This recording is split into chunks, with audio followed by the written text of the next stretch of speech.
우리는 어제 창세기 27장을 봤죠. 바로 이삭이 야곱에게 축복한 가족 전체가 다 이 사기와 속임수에 연루된 비극을 봅니다. 아니 목사님, 결국 뱃속에서 하나님의 택하심을 받았던 야곱이 아버지의 축복을 받아냈잖아요. 이게 왜 비극입니까? 그래요. 어떤 면에서 보면 하나님의 뜻이 이루어진 것이고 또 어떤 면에서 보면 비극이에요. 우리가 반드시 생각해야 될 것은 하나님께서는 사람을 도덕적인 존재로, 즉 책임을 질 수 있는 존재로, 책임을 져야 하는 존재로 만드셨습니다. 그런데 이 일을 통해서, 즉 그들의 무책임하고 비도덕적인 행동을 통해서 내가 복을 받았으니 하나님의 뜻이 이렇게 돼서 성취되면 좋은 것이다, 이렇게 덮어버리면 안 됩니다.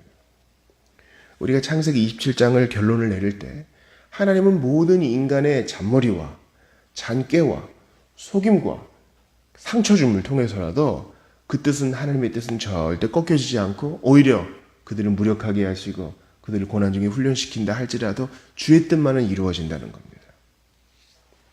그래서 이 본문을 가지고 마치 아브라함이 자기 아내를, 또 이삭이 자기 아내를 누이라고 내어준 것처럼 그런 모든 비도덕적 행위를 용인하는 수단으로 삼아서는 안 돼요. 성경에 주인이 종을 부리지 않느냐, 그래서 우리 남북전쟁이 있기 전까지 미국에서는 이러한 본문을 근거로 삼아 노예 사유화를 합법화하는 구절로 삼았습니다. 그러므로 우리는 성경 해석을 참 잘 해야 되고 그 명확한 뜻을 우리가 캐치해야 되며 내가 원하는 뜻을 성경에서 끄집어내기 위해서 본문을 비트는 행위는 하지 말아야 되겠습니다. 자, 이제 이러한 적대적인 분위기 속에서 야곱은 도망을 가죠. 제가 어제 중요한 핵 적용의 포인트를 알려드렸죠. 속고 속이는 가운데 이게 우리 모습이고 2000년 전 사람들에게 속임당하고 배신당하고 우리 예수님은 다 아시지만 속아주신 겁니다. 십자가 형벌을 당하시기 위하여. 그 주님, 그 예수님, 그리고 그 주님은 오늘도 내게 속임을 당하세요. 오늘 본문에 베델 나오잖아요. 하나님께서 안전하게 돌아오게 하시면은 내가 하나님께 10의 1조를 드리고 또 뭐라고 서원을 합니까? 주님이 나의 하나님이 되실 것이요, 이곳들이 하나님의 집이 될 것이요. 근데 이제 나중에 딸의 그 비극적인 일을 경험하고 나서야 다시 베델로 돌아옵니다. 나만 봐도 그래요, 여러분. 우리 스스로를 봐도 하나님께 서원 공수표를 얼마나 남발합니까? 주워 담지도 못할 것을, 지키지도 못할 것을. 그리고 예수님 부인하지 말아야 될 때 은근히 예수님 모르는 척하고요. 그게 우리예요. 그러나 그 반면에 우리 하나님의 사랑은 얼마나 순결하고 아름답고 투철하며 열정적입니까? 그렇다 할지라도 이 손을 놓지 않으시고 언약을 이루어 가십니다. 오늘 본문에 보니까 이제 야곱이 어머니의 계획 속에 또 이삭의 당부 속에 북쪽으로 갑니다. 그러니까 자기 어머니의 고향이요, 자기 할아버지 아브라함의 고향으로 가죠. 거기서 이제 신부를 취하라 합니다. 라반의 딸 중에서 아내를 맞이하라 딱 정해주죠. 야곱은 집 안에서 거주하는 게 편한 사람이에요. 근데 이제 집 밖으로 먼 길을 가야 돼요. 얼마나 두려웠겠어요. 집 안에서도 두렵고 집 밖에서도 두려운 상태. 마지막까지 이삭은 그를 축복해주고 에서는 어떻게든 전세를 역전시키기 위해서 어제 말씀드린 것처럼 이스마엘의 후손 중에서 아내를 취합니다. 여러분, 절대 신앙생활 가운데 이런 퉁치는 행위는 하지 말아야 돼요. 히브리서에 보니까 이러한 에서 행위를 이렇게 말해요. 12장 17절에 너희가 아는 바와 같이 그가 그 후에 축복을 이어받으려고 눈물을 흘리며 구하되 버림받아 되어 회개할 기회를 얻지 못하였느니라. 이제 그 이삭의 축복이 다 끝난 이후에 울부짖고 또 내가 햇사람 아내를 취해서 그러나 또 그나마 좀 가까운 이스마엘 딸을 취하고, 이 모든 것이 다 영적으로 퉁치는 행위입니다. 이 모든 것은 용인될 수 없어요. 우리는 죄를 범했으면 회개해야지, 죄를 범한 다음에 조금 더 좋은 일을 해서 그것을 퉁치려고 해서는 안 됩니다. 한 번 문이 닫히면 열 수 없는 것이지요. 우리에게 주신 기회를 소중히 생각해야 됩니다. 만약에 우리에게 이런 일이 있고 또 우리 주변에서 이런 일이 있을 때 뭔가 액션을 취하기 전에 하나님 앞에 잠잠히 머무르며 회개와 겸손으로 시간을 보내며 주의 뜻을 기다리는 신앙인이 복된 것입니다. 집을 떠나가는 야곱은 홀로 잠을 취합니다. 돌을 가져다가 베고, 얼마나 추웠겠어요. 야, 우리 아버지의 천막은 따뜻한데 몸종들도 있고 먹을 것도 많고 여기 혼자구나. 여러분, 이 야전에서 광야에서 잔다는 것은 보통 일이 아니에요. 여러분, 그 노숙해 보셨습니까? 저도 20대 때 객기를 부린다고 석촌호수 벤치에서도 자보고 그랬었는데요. 대단히 서럽습니다. 근데 지금 약속 하나 붙들고 있어요. 근데 약속은 뭐 아직 이루어진 게 없어. 형을 속이고 아버지 축복까지 받았는데 이게 왜요? 도망자의 신세가 되는. 근데 그때 사닥다리가 내려오고 하나님의 사자들이 오르락내리락 하고 주님이 약속을 갱신해 줍니다. 네가 지금 누워있는 그 땅 너와 너의 자손에게 줄 것이다.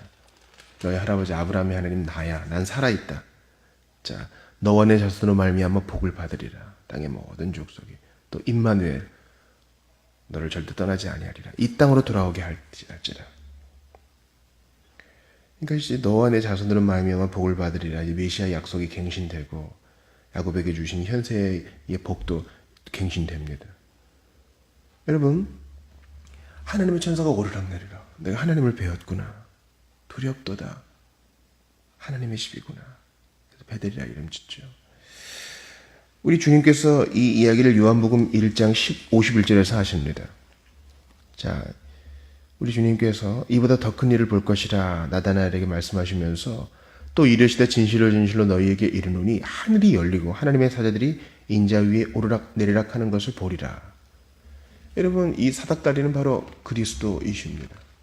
하늘과 땅을 연결하는 유일한 중보자 그리스도가 되십니다. 그러므로 하늘의 것과 땅의 것이 화해되고 하나님의 뜻을 알 수 있는 유일한 방법은 그리스도 예수님밖에 없는 것입니다. 이제 야곱과 같은 구약시대 인물도 그리스도께서 오실 것을 바라봄으로 구원받은 거니까요. 사랑하는 여러분, 여러분께 이 한 가지를 좀 붙들라고 말씀하고 싶어요. 우리 모두 야곱과 같은 고독과 적막이 있어요. 그렇지 않아요? 그리고 못 견디는 사람이 있어. 사람이 둘러싸여 있고 계속 소통을 해야 되고 웃고 떠들고 먹고 마셔야 되고 밥 먹을 때도 혼자 먹기가 좀 힘들고 그런 사람이 있죠. 근데 이제 성향과 기질을 떠나서 모든 사람은 여러분 다 존재론적으로 고독해요. 그 인정하셔야 돼요. 신자는 고독의 시간을 즐길 줄 알아야 되고 고독의 시간에 나를 특별히 만나주시는 하나님을 좀 기대할 줄 알아야 돼요. 혼자 있는 걸 너무 외로워하지 마세요. 물론 너무 오래 혼자 있으면은 죄에 빠질 수 있어요. 그러나 세상 모든 것과 이렇게 단절한 채 숲속을 걸린다든지 나만의 산책로를 개발한다든지 좀 전화기도 좀 전원 끄고 이어폰도 내려놓고 하나님하고 좀 소통하는 시간을 가져야 돼요. 안 그러면요, 현대인들 대부분 일어나자마자 바로 소통 시작이에요. 바로 스마트폰 켜고요. 바로 뉴스 보고요. 요즘 뉴스도 잘 안 보죠. 아무튼 계속 온라인에 접속돼 있어요. 그러나 지금 이 하나님과의 소통, 이 정막은 야곱이 선택한 건 아니에요. 아마 그가 계획한 대로는 지금 안 되는 것 같아요. 그는 잔머리를 썼을지라도 하나님은 고난 중에 그걸 훈련시키시고 그 훈련 가운데 그냥 너희는 한번 맛 좀 봐라 두지 않고 고독 중에 만나줘요. 여러분, 우리 양심이 얼마나 우리 스스로에 대해 잘 알고 있어요. 부끄러운 걸 투성이지. 회개했지만 과거의 잘못들이 바늘처럼 콕콕 찌르지. 그때 우리가 고독의 시간을 즐겨야 돼요.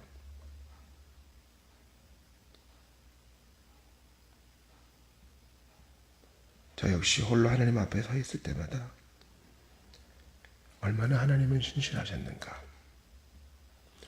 얼마나 하나님은 오래 참으셨는가, 우리 주님의 속성은 얼마나 복되고 아름다운가. overwhelmed, 압도당하게 됩니다. 어제 교회에서 2번의 모임이 있었습니다. 새벽기도 끝나고 아침에는 교육자들도 독서 모임이 있었고 오후에는 AA 모임이 있었죠. 하나님은 얼마나 신실해요.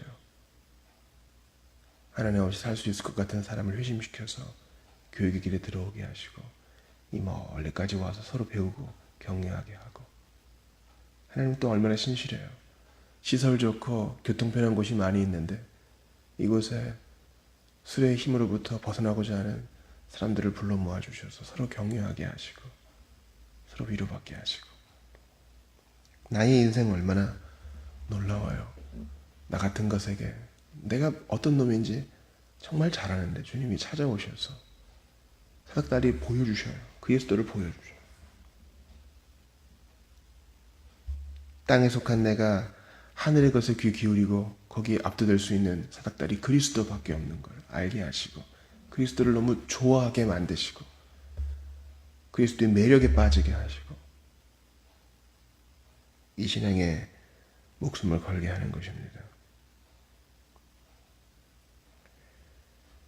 사랑하는 여러분, 그러므로 외로움 속에 눈물 짓는다 할지라도 하나님 함께 하심을 믿고 고독한 가운데 특별히 만나주시는 주님을 기대하십시오. 주님이 야곱에게 하신 말씀을 기억하세요. 내가 너와 함께 있어 내가 어디로 가든지 너를 지키며 너를 이끌어 이 땅으로 돌아오게 할지라 내가 내게 허락한 것을 다 이루기까지 너를 떠나지 아니하리라. 우리 예수님 같은 어조로 말씀하셨죠. 세상 끝날까지 너희와 항상 함께 있으리라. 아멘. 내가 너를 본향으로 이끌 때까지 영화의 땅에 이끌어 드릴 때까지 절대 너를 떠나지 아니하리라. 아멘. 너의 흑옷 벗고 새로운 시작 영원을 누릴 바로 그때까지 아버지와 한 상에서 먹고 마실 때까지 내가 너를 지켜주리라. 없을 때 채워주고 부족할 때 공급하면서 건져주며 항상 함께한다는 것을 보증해주마. 사람 붙여주마. 네가 생각지도 못했던 기도 응답해주마. 내가 살아있다는 것을 보여주마. 함께해주마. 약속해줍니다. 고독의 시간에. 그러므로 여러분 핑계를 대지 마시고 나의 나된 것은 하나님의 은혜입니다. 고백하면서 홀로 있는 이 시간 주님을 간절히 부르짖으세요. 목사님 저는 누가 옆에서 좀 통성으로 크게 기도를 해줘야 같이 기도가 좀 되고 좀 기도가 차는 것 같고 그래요. 여러분 그럴 수 있어요. 근데 어떻게 보면 그것은 나 좋은 기도일 수 있어요. 같이 좀 떠들고 시끄럽게 왁자지껄 또 부르짖어야 기도한 것 같은 느낌이 우리 우상이 될 수 있어요. 때로는 너무 고독하고 답답해요. 그냥 가슴 맞힐 때도 있잖아요. 야곱이 여기서 뭐 기도했어요? 그냥 피곤해서 찬바닥에서 잘 때 주님이 그에게 만나주신 거예요.